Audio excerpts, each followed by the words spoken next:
And at the end of this talk, I want you to be more convinced that homeschooling is the right thing for you and more inspired that you can do it no matter what you face in this next coming homeschool year.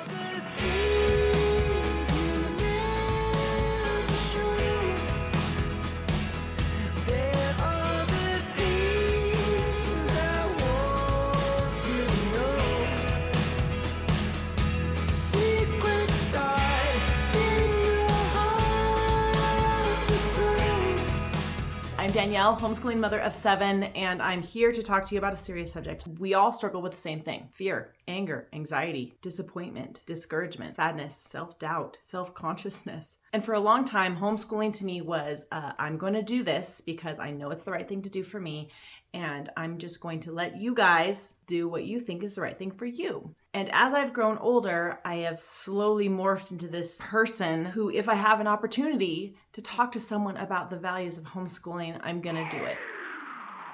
Keeping our kids in an environment where we can nurture and cultivate them without bringing in a government-regulated institution that has their own agendas, has their own long game, in a sense. But the real matter at hand is, what are you going to do when you face this problem? And it is not when other people condemn you for your decision to homeschool. It is when your own heart, your own thoughts, your own feelings start condemning you for your decision to homeschool. So this year, as I'm entering into this next school year and I'm evaluating not only what I want to do, but also my frame of mind, how I'm going to manage my own thoughts about homeschooling when it gets to be tough. Homeschooling is not a decision you make once and then you never look back. It is a decision that you make every single day. And it's not that I ever look back. It's not that I ever have regrets about doing it the way I've done it.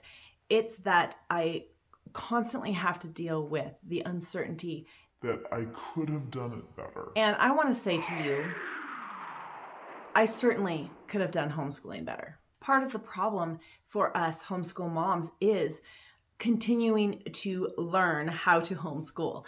And it is both a blessing and a curse, because when you do learn, you start second guessing everything you've done in the past and then implementing new things, and not all of them work. And sometimes it gets your mind off the focus. What is needful for my children? What is needful in their education? What is needful for them as human beings on this earth with a purpose? The reality is, I am not the most intellectually equipped to teach anybody at home. There are so many teachers out there that know more about every single subject that I am going to endeavor to teach my own children. But there's not a single person in the world that knows more about my individual child and their emotional, intellectual, and social needs. There are basically 3 types of books I consume as a homeschooling mom. As a woman, I consume books that are just totally an escape from reality. They're my Perry Masons, my detective fiction. You know, when you read Lord of the Rings or you read a Francine Rivers novel. And then there are the rah-rah books, the you can do it, the inspiration, the books that you read on parenting or on homeschooling that just give you a lot of confidence. And then there are books that are hard books. Books that you read and you really have to digest. Books that make you think and ask questions. And I want to introduce you to this book, How to Hold On to Your Kids. Now, this is a hard book. It's a book that has a lot of information and a book that is extremely compelling for people if they are on the fence about homeschooling. Now, I strongly recommend it if you need that added inspiration and maybe a little bit of the scientific reasons why children need their parents. They need their parents to provide for them in so many ways, and education is one of them. I think the best time to homeschool your kids is before they've ever gone to any public school, preschool, anything, nothing. And the second best time to homeschool your kids is right now. And this is how you do it. You're going to start with the decision. I'm going to homeschool my kids. I think it's right. And I think it's right for these reasons. Boom, boom, boom, boom. Okay. I recommend writing those reasons down because when times are at their blackest, you know, when you feel like you're failing in every single area of home education, you're going to want to remember the reasons. And I don't think that any of those reasons are going to be, I'm going to give my child the best academic education they could ever get. They could get anywhere else, because the odds are you're not. But education is so much more than bookwork. It's so much more than learning the sciences and math and grammar and writing and all those things. Education needs to be of the whole person. It needs to be of the emotions, of the mind, of the intellectual and bodily discipline kind. Education is in the relational sphere. Education is learning to work together, learning to manage problems, learning to handle disappointment, learning to live outside of ourselves for a greater purpose.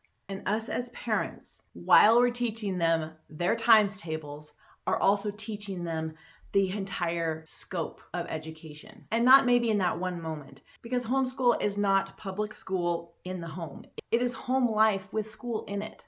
So in educating my children, I want my kids to know God, not just about God, but I want them to know Him, because I have, with my life and with the way I've lived in front of them, introduced Him to them on a daily basis. Even in the moments where I've said, I screwed up, kids, and I'm sorry. I want them to be able to take things on faith, not have to have science prove everything. Because a study in the sciences is not an absolute. It is a growing educational process. I always tell my kids that true science will always prove the existence of God because of the questions that science will never be able to answer without Him, without the belief that there is a designer.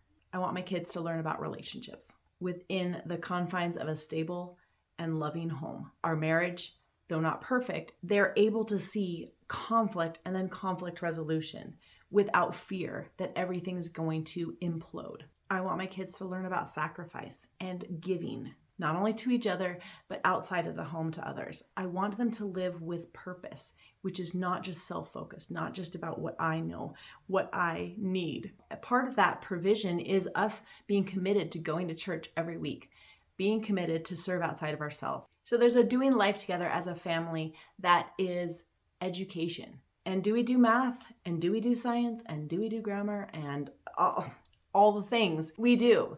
But it is very much woven into the fabric of how life looks with knowledge. I was at the dentist with a couple of my boys just this week. So one was in the dentist chair and I was reading to two of my other boys and we were sharing a Robin Hood story. And one of the techs just walked by and smiled at us. And later I was making my appointments for the future and getting ready to leave. And she walked out and said, I just loved seeing you reading to your kids. I wanted to take a picture. And it was interesting because that's so regular and normal, but it's not normal.